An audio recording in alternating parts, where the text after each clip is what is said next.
Nigel Farage. Thank you, Mr. Speaker.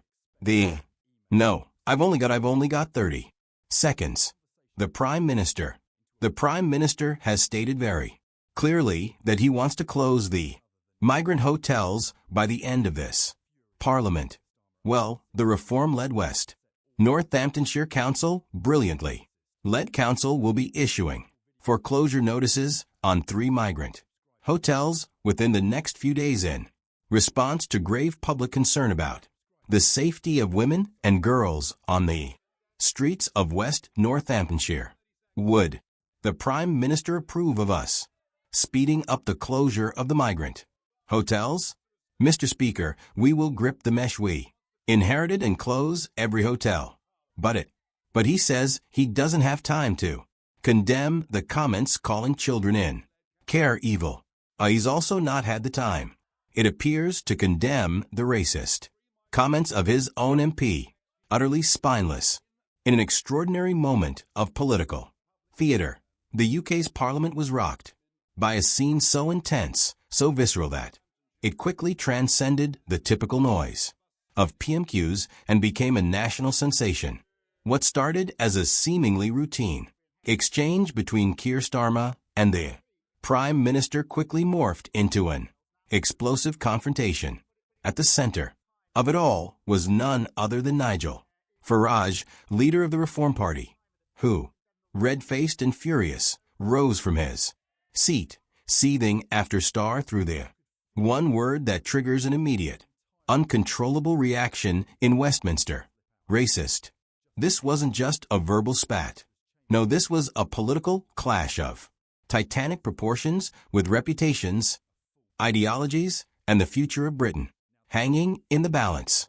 Farage, who has made a career out of fiery rhetoric and no-holds-barred attacks, responded with all the fury you'd expect. His voice, sharp and commanding, cut through the chaos of the chamber, demanding that Starmer withdraw the accusation. The moment was electric, and it marked the beginning of what would be a full-scale PR battle that would echo across social media, news channels, and the public discourse. The entire nation watched in real time as the confrontation escalated, with both sides digging in deeper as tensions flared. What followed was nothing short of an all-out verbal war, as Farage and Starmer clashed heat in one of the most contentious, divisive moments in recent British political history. The atmosphere in Parliament shifted the instant Starmer delivered his accusation. The room, already buzzing with the typical fervor of PMQs, went silent as Starmer, calm and deliberate, turned his attention to the Reform Party. Let's not pretend the Reform Party's rhetoric isn't racist, he said, each word seemingly calculated to draw blood. The word racist hung in the air like a detonated bomb, and for a split second the entire chamber froze. Farage, ever the master of a dramatic response, was out of his seat in a flash. Withdraw that, Mr. Speaker, he demanded, his voice booming across the chamber, demanding justice and a retraction of the accusation. The Speaker, trying to maintain order, called for calm, but the scene quickly erupted into chaos. Reform Party MPs, already furious, were shouting, jeering, and booing. The Speaker's voice was barely audible over the din. Farage, however, wasn't about to let this pass. How dare he brand millions of patriotic Britons as racist? Farage roared, his words cutting through the madness like cannon fire. It was a statement that sent shock waves through the room, reverberating through the halls of Westminster. The Prime Minister, for his part, tried to appear composed, but it was clear that he was well aware of the political bombshell that was about to detonate online, and within moments, it did. Social media lit up with clips of the confrontation, Starr's composed accusation, Farage's furious retort, and the chaos that followed. Hashtags like Ashra racist row, Ash Farage fury, and Hashpunks chaos started trending with comment sections across the internet, ablaze with heated debate. Some supporters praised Starmer's boldness, while others denounced him, calling the accusation slanderous and a disgrace. The battle lines were drawn, and in the heart of Parliament, it became clear. This wasn't just a policy dispute. It was a confrontation over Britain's identity, its future, and its values.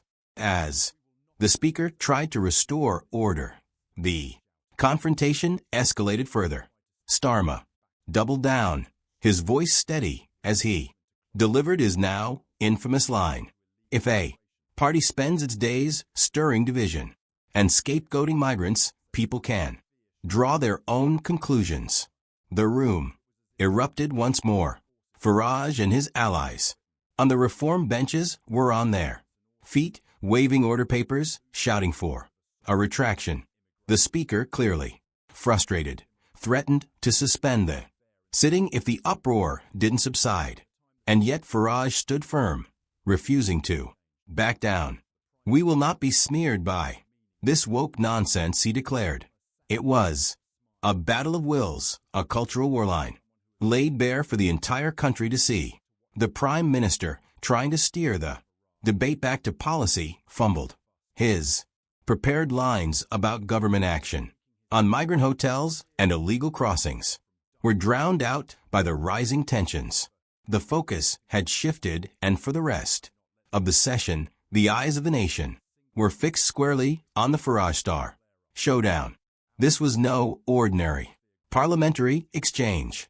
What we witnessed was a battle for the narrative, with both men staking their claim over what Britain should stand for in the 21st century.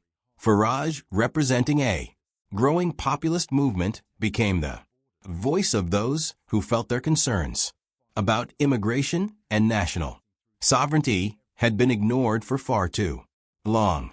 Starmer, on the other hand, positioned himself as the defender of social justice, willing to confront what he saw as the dangerous rhetoric of the Reform Party and those who would divide the nation with anti-immigrant sentiment. The fight quickly became about more than just politics.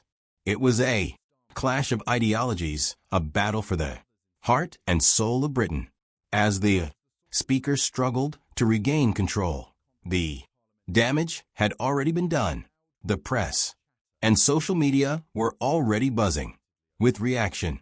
Farage, seizing the opportunity, gave a doorstep interview just hours after the incident, accusing Starmer of branding hard-working British people as racist simply because they wanted control over their borders. Farage's performance was pure populist gold, his hands slicing through the air, his voice rising in passionate defiance. Meanwhile, Starmer's camp wasn't backing down either. Labour's press team fired back, stating that if Farage and the Reform Party didn't like being called out, they should look at their own record. The entire affair had devolved into a PR battlefield. The public was caught in the crossfire with ordinary people in pubs and on social media, passionately debating who was in the right. This wasn't just another Westminster spat. It had become the talk of the nation. The incident, as chaotic and ugly as it was, revealed the deep cultural divide that is currently shaping British politics. It wasn't just about immigration. It was about identity, national pride, and what it means to be British in the modern world. And that divide is one that is only growing deeper as both Farage and Starmer now represent the two opposing sides of a cultural war. The fallout was swift. Reform's headquarters issued a fiery statement rejecting Starmer's disgraceful smear and vowing that they would not be intimidated.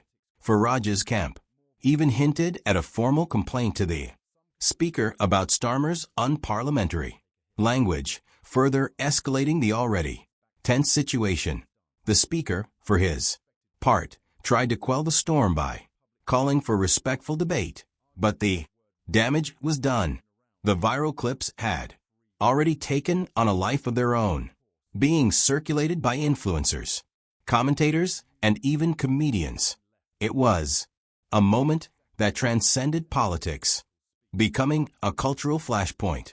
As the story spread, even international outlets picked up on the chaos, with American and European networks covering the unfolding drama. In Westminster, meanwhile, Labour insiders were quietly acknowledging that Starmer's team had planned this from the start. They wanted the reaction. They wanted Farage to explode. They wanted to paint him as the villain. And for the most part, it worked. Within 24 hours, Farage's fundraising page saw a dramatic spike in donations, and the Reform Party saw an uptick in new sign-ups. Farage had managed to turn the whole situation to his advantage, framing himself as the champion of ordinary Britain against the political establishment. Meanwhile, Starmer, in a BBC interview later that evening, remained unrepentant, smirking slightly as he stood by his comments.